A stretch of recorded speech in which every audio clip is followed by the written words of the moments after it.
जागते रहो।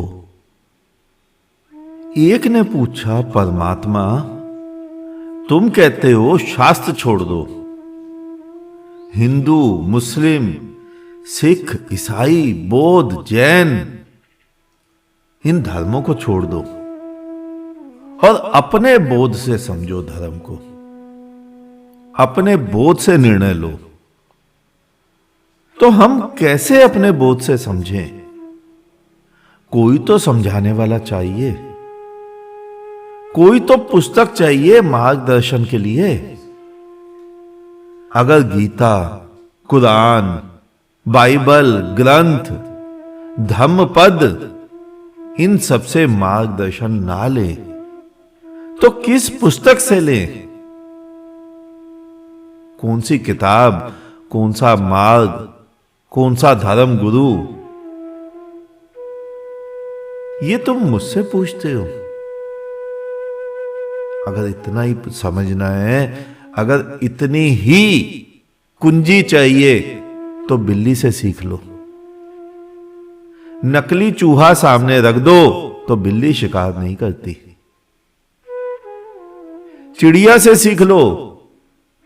अनाज में, दाल में कंकड़ होते थे पहले, तो तुम्हें बीनने पड़ते थे।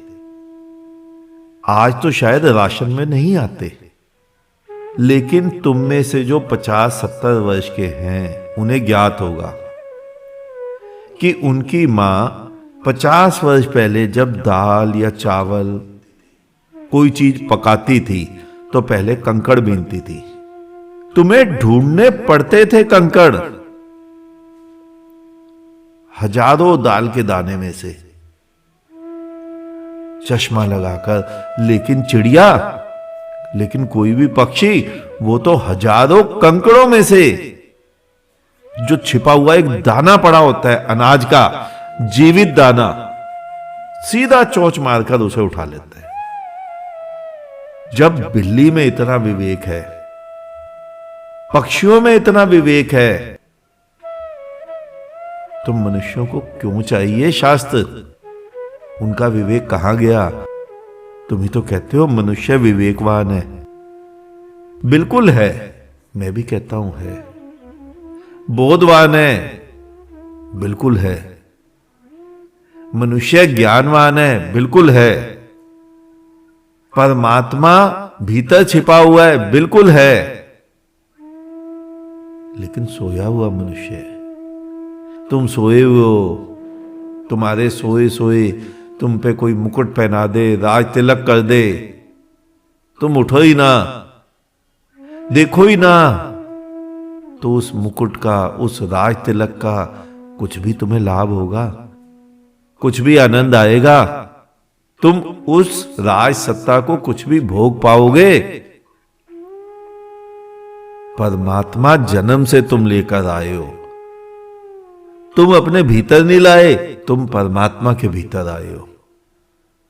लेकिन तुम्हें होश ही नहीं है कि परमात्मा कहां है, कैसे है। तुम कर क्या रहे हो? तुमने पूछा ना किन शास्त्रों से? जब बिल्ली ने कोई शास्त्र नहीं पढ़े, पक्षी ने कोई शास्त्र नहीं पढ़े, तो मनुष्य क्या कर रहा है?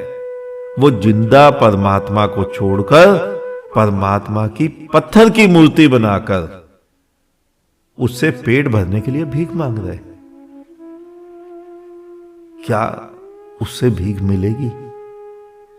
चिड़िया डुप्लीकेट चावल, प्लास्टिक का दाना जो चाइना से एक बार आया था, दिखता चावल था लेकिन चावल नहीं था, चिड़िया उसे नहीं खाएगी।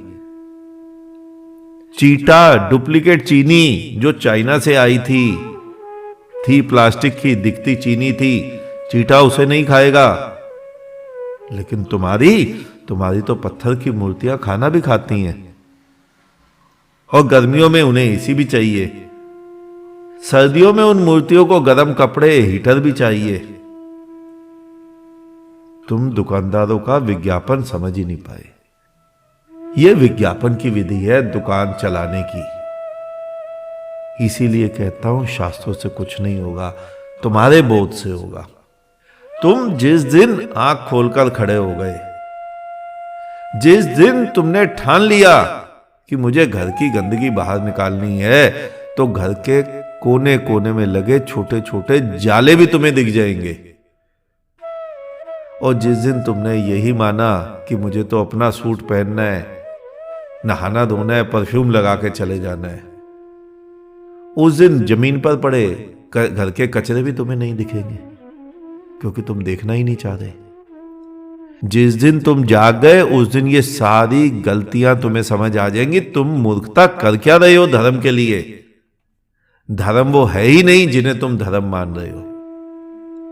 धर्म का मतलब होता है शांत हो जाना, अपने आप में संतुष्ट हो जाना। जिसको कछु ना चाहिए सोई शहंशाह। अब कुछ में सभी कुछ आता है, स्वर्ग, वैकुंठ, जन्नत, सिद्ध, ईश्वर, कुछ भी नहीं चाहिए। तुम अपने आप में परिपूर्ण हो। अहम ब्रह्मास्मि, ये तुम्हारा ही सिद्धांत है। अगर तुम ही ब्रह्म हो तो ब्रह्म अपने आप में परिपूर्ण है। लेकिन बेचारा भिखमंगा आदमी तुम्हें बना दिया गया, कह कहकर पापो हम दासो हम। आंख खोलो, जागो। तुम्हें शास्त्र की नहीं, स्वयं की आवश्यकता है, स्वयं के बोध की आवश्यकता है। आज इतना ही, शेष किसी और दिन। अंत में चारों तरफ बिखरे फैले परमात्मा को मेरा नमन। तुम सभी जागो, जागते रहो।